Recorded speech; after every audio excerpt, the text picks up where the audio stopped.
today I want to share with you some very exciting data we recently get from our new edition of this high-throughput microfluidic based patch clamp system, Influx HT system for the screening of the nicotinic compounds. But before that, I want to give you a very brief background introduction about the Eurofins Scientific. Eurofins Scientific is a global leader in the pharmaceutical, food, and environmental testing market. We have roughly around 190 labs in 36 countries with around 15,000 employee global. Beginning April the 1st this year, Eurofins acquired a former Discovery and Development Solutions part of business from EMD Millipore, and thus what used to be EMD Millipore cell-based assay group in St. Charles, Missouri now becomes part of the Eurofins Discovery Services. But nothing had changed. We are still the same ion channel services team starting from 2002 as part of the Cytomics till today through our selectivity profiling services and our electrophysiology customized stable cell lines. We help to establish Eurofins Scientific as a global leader in the partnership with pharmaceutical and biotechnology companies.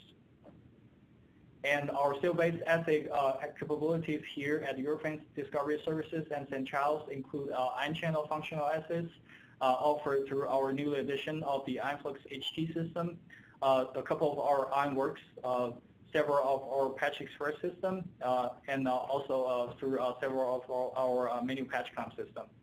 And we also offer a fluorescent and luminescent-based assay development and high throughput screening through our flicker tetra systems. And we did cell membrane production here, and we also offer radioligand binding assays. And through our MaxSite STX system, we offer both transfection of the cells, and also we help our customer to do customized cell line generations.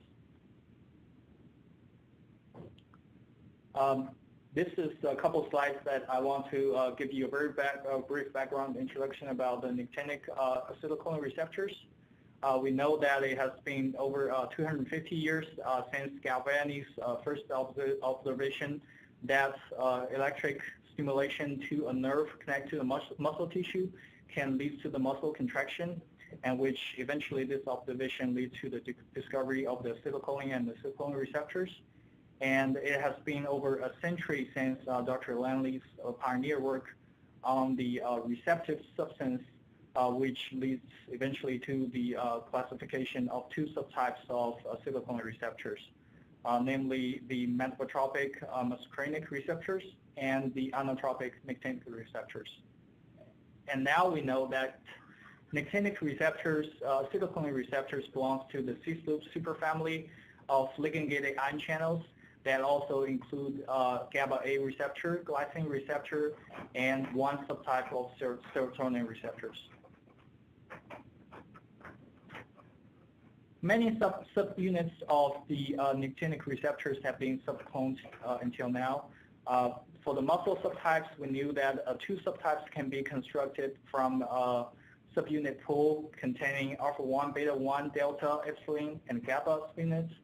For the neuronal nicotinic receptors, heteropentamers and homopentamers can be formed through a very complex subunit pool, including alpha-2 to alpha-10 subunits and beta-2 to beta-4 subunits, with alpha-8 subunit only being identified in the Avian library.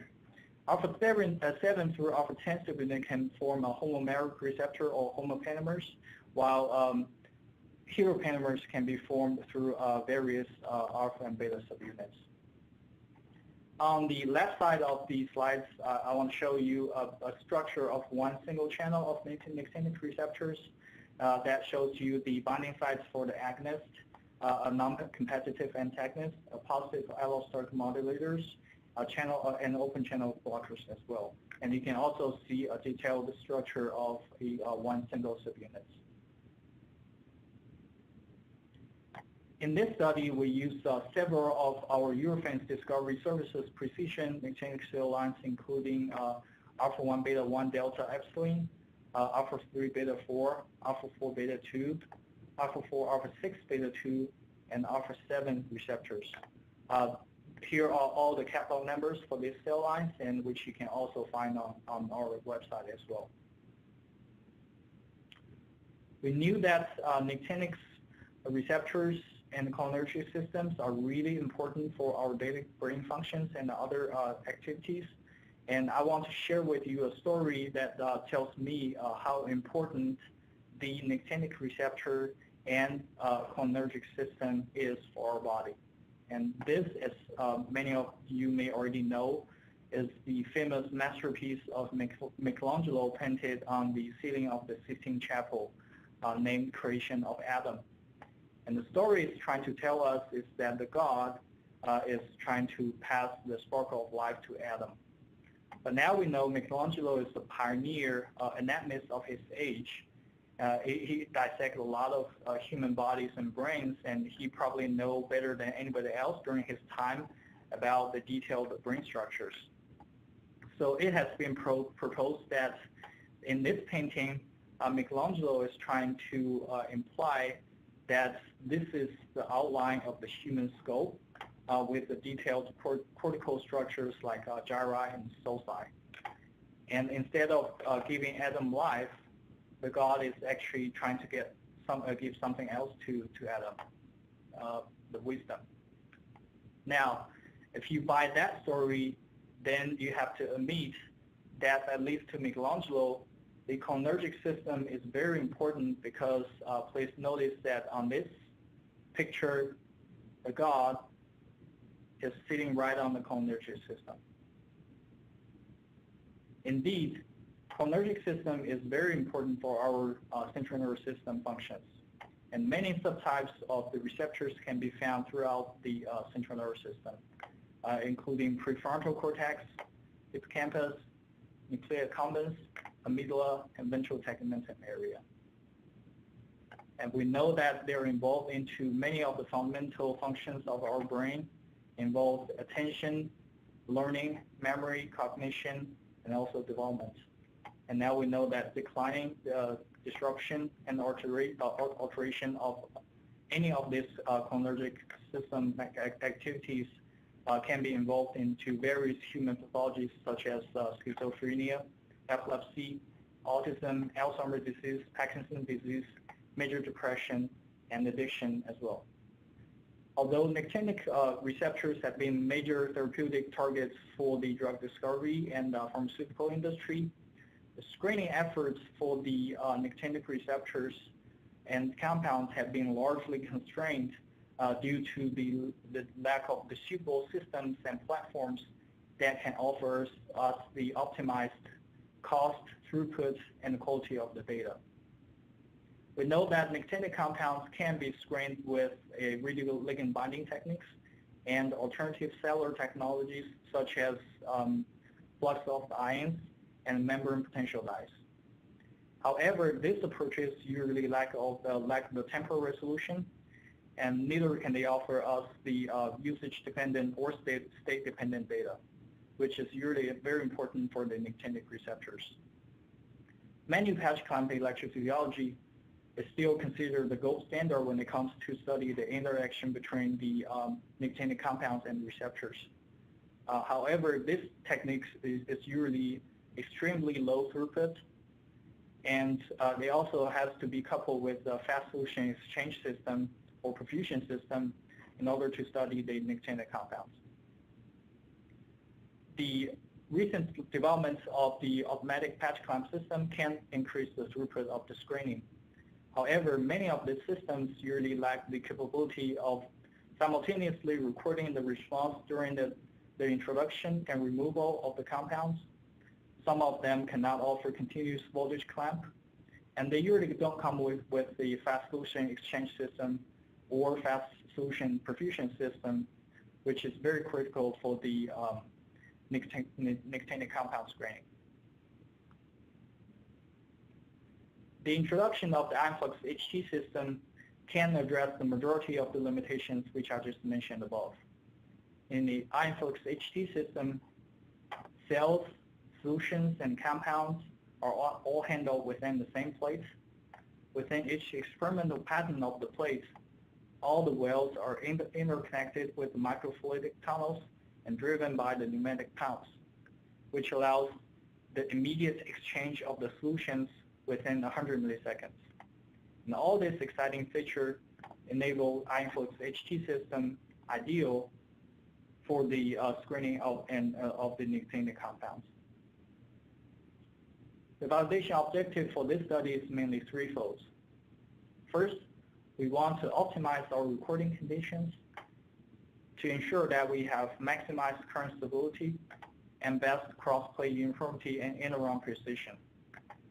We also want to choose a representative set of antagonists, agonists, and positive allosteric modulators to study the pharmacology on variety of our in-house nicotinic receptor cell lines to make sure that they agree with our internal data and also publish historical data.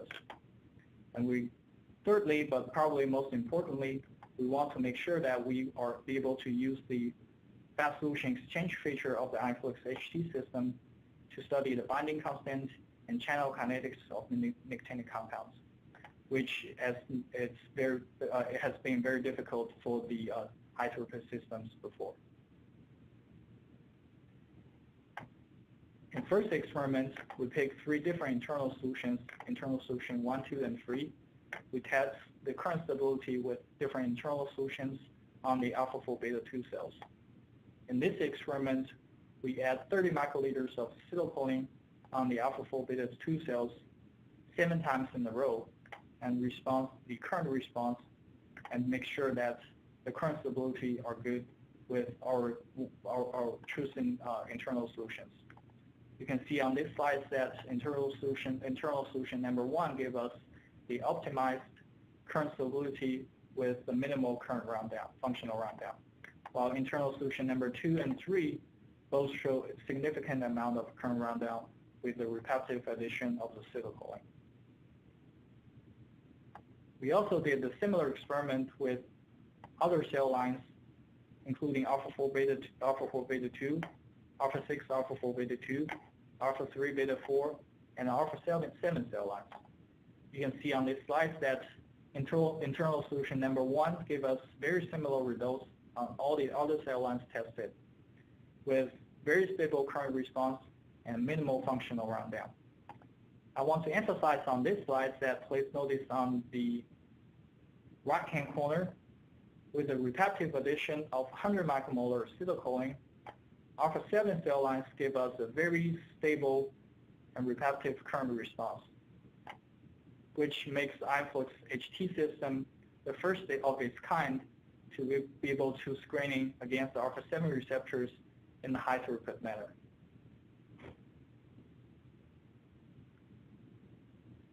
Next, we test the cross-plate uniformity and in-around precision on the alpha-4 beta-2 receptors. In this set of experiments, we add sequential addition of different increasing concentration of acetylcholine, and then test the dose response on the alpha-4 beta-2 cells. You can see that with the increasing concentration of acetylcholine, it gives us a larger current response every time. And then we plot the normalized current response and fit them into the dose response curve. And you can see that our inter-day precision is really good. It gives us a very consistent EC50 value of acetylcholine. And our cross-plate uniformity is also optimized because you can see that the error bar on each curve is very small, so you can barely find it on the curve. We also did a similar experiment on the alpha-6 beta-2 cell lines and alpha-3 beta-4 cell lines. You can see that the results is very similar. Acetylcholine dose response on 3 different days give us very consistent data, and also this data I want to mention that they also agree with the historical values and published literature values.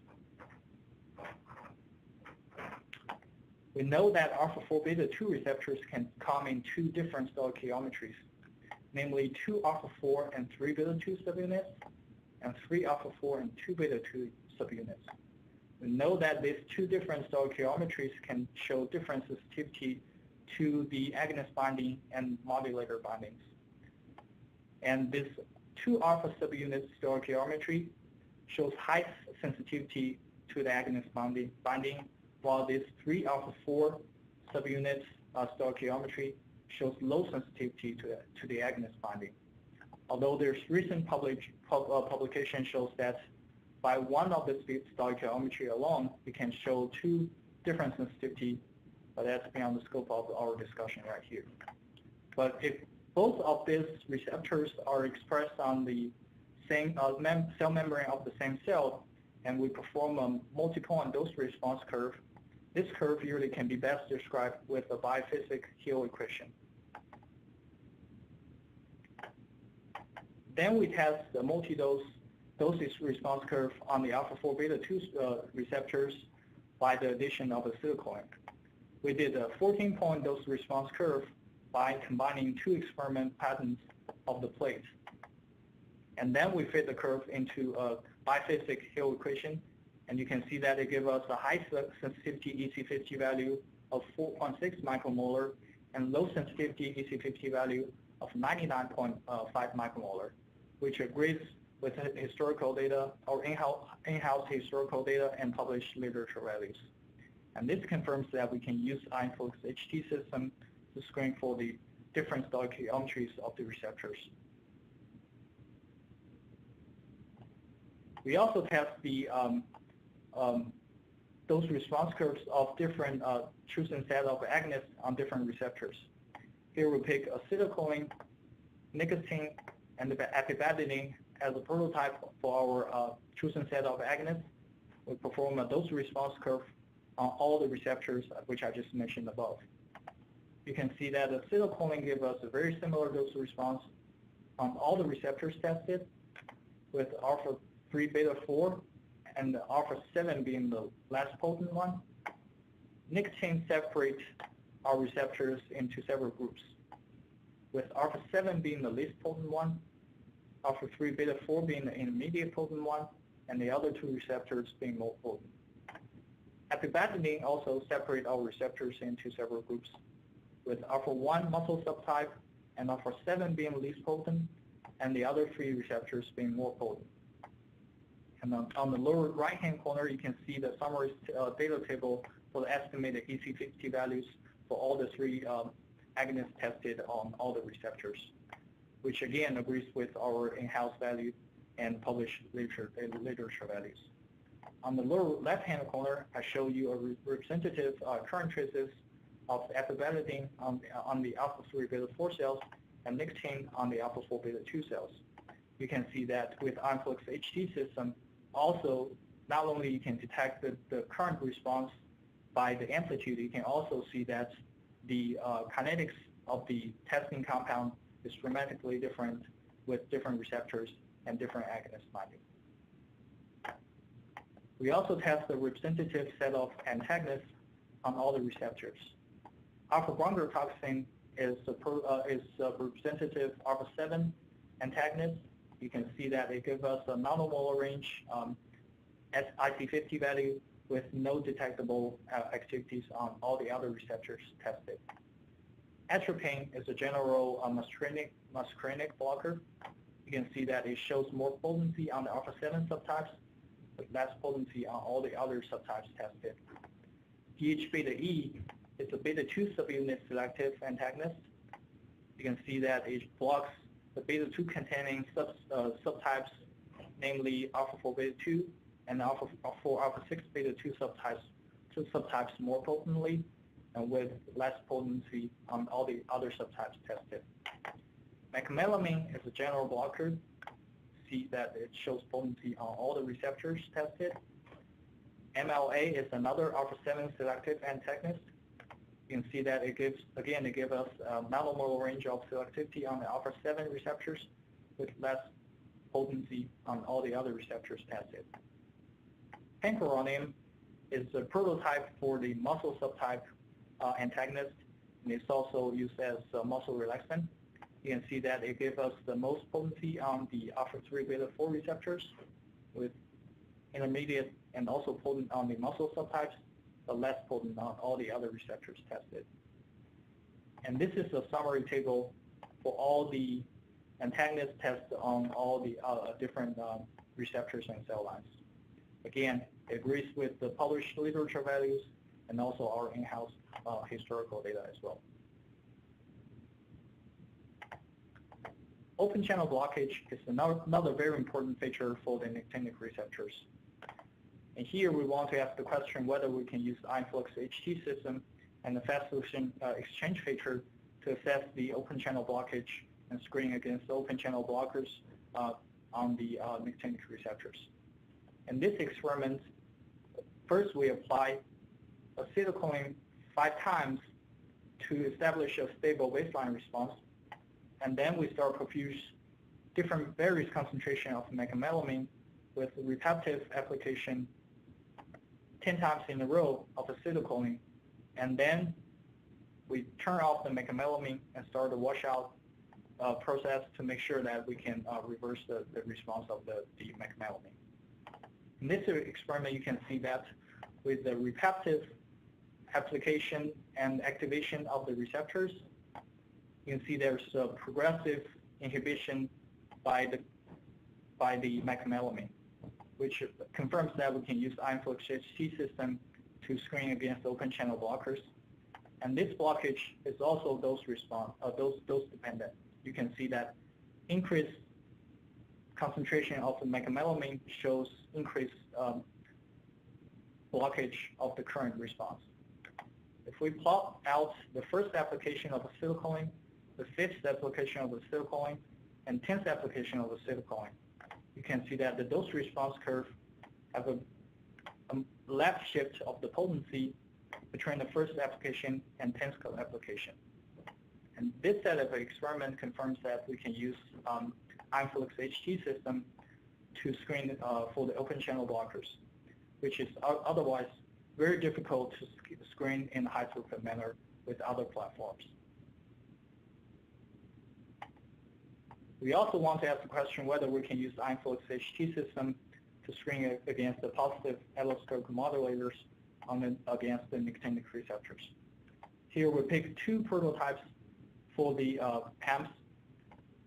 LY compound being the representative type 1 PAMs, and PNU compound as a representative type 2 PAMs. You can see that LY compound showing selectivity on alpha-4 beta-2 receptors and alpha-4 alpha-6 beta-2 receptors against alpha-3 beta-4 receptors, and no detectable activities on the alpha-1 muscle subtypes. And PNU compound is alpha-7 selective PAM.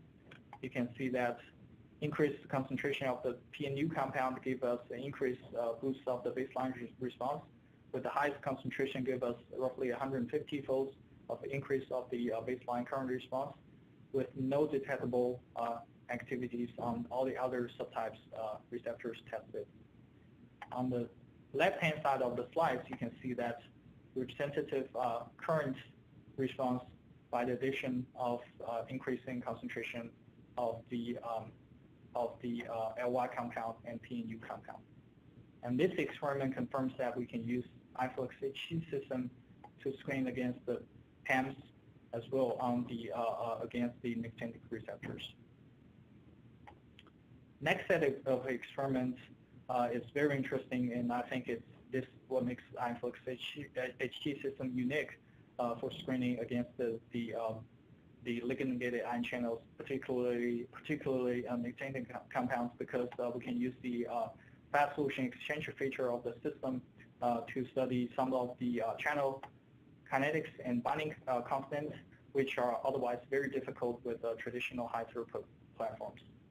In the first experiment, we studied the acetylcholine binding kinetics on different receptors, including alpha-1 muscle subtypes, alpha-3 beta-4, alpha-4 beta-2, and alpha-4 alpha-6 beta-2 receptors. You can see that in this experiment, we have 20 additions of the acetylcholine with prolonged duration of application each time. So we start from 50 milliseconds of application of 30 micromolar acetylcholine, which with 30 milliseconds of increment each time until 1 second of application of acetylcholine by the 20th application. You can see that prolonged duration of exposure to the agonist here, namely acetylcholine, and generate an increased current response with durations on all the receptors tested. However, please notice that on the lower right-hand corner, the alpha-3 beta-4 receptors shows a very different binding kinetics compared to all the other 3 receptors tested. And this confirms that we can use the Influx HT system to study the binding kinetics of the agonist. Desensitization is another very important characteristic of the nicotinic receptor. In this experiment, we applied the saturating concentration of acetylcholine 3 millimolar repetitively 5 times in a row on the alpha-4 beta-2 receptor. And you can see that with increased frequency of application from 0.05 Hertz to 0.5 Hertz, it generates increased desensitization or functional rundown of the current. You can see that with 0.05 Hertz application, it shows minimal desensitization of the current response. With 0.5 Hertz application of acetylcholine, it generates a very significant amount of current desensitization. We plot the desensitization in the curve, and you can see similar results. In the next set of experiments, we want to test the desensitization characteristic more on the alpha-4 beta-2 receptor. So in this experiment, first we apply 3 millimolar saturating concentration of acetylcholine, 30 seconds to fully desensitize all the channels on the cell membrane, and then followed by various washout periods.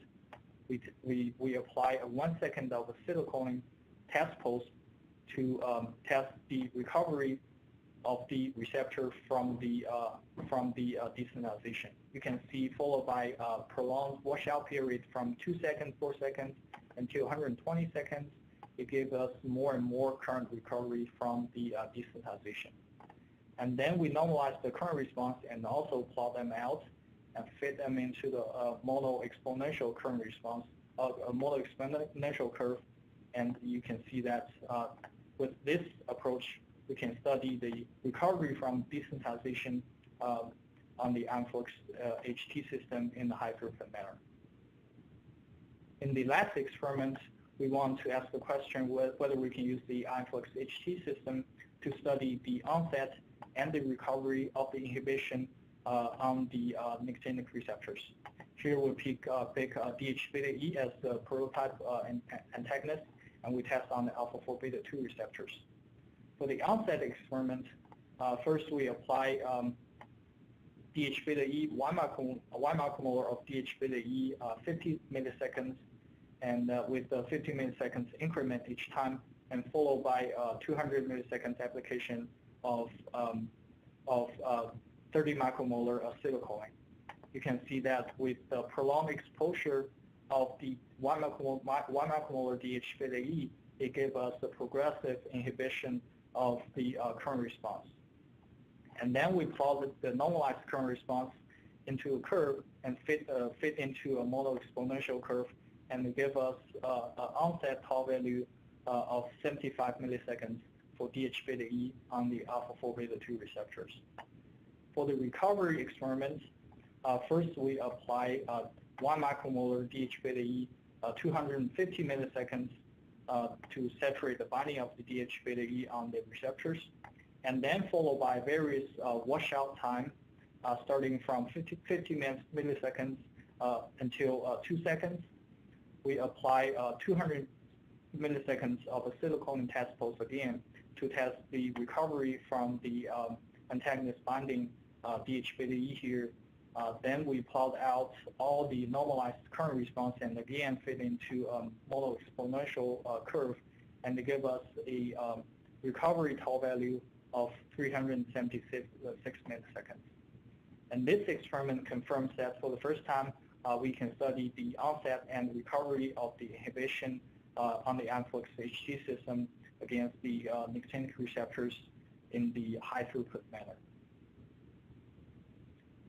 To summarize all this data in this set of experiments, First, we optimize our recording conditions to make sure our current stability is optimized with our choice of internal solutions. And we want to also, we also show that we have very good cross-plate uniformity and in-run precision. And by picking the representative set of antagonists, and agonists, antagonists, and positive allosteric modulators, we show that our pharmacology tested on the influx HT system agrees with our internal historical value data, and as well as the published literature values. And that proves that our assays are robust, precise, and also comparable. And also, probably most importantly, we found that by the fast solution exchange feature of the influx HT system, we can assess the binding constant and channel kinetics for the first time in the high throughput manner. And this is all the people in St. Charles of our team. Without their help, this study wouldn't be possible. And thank you very much for the audience.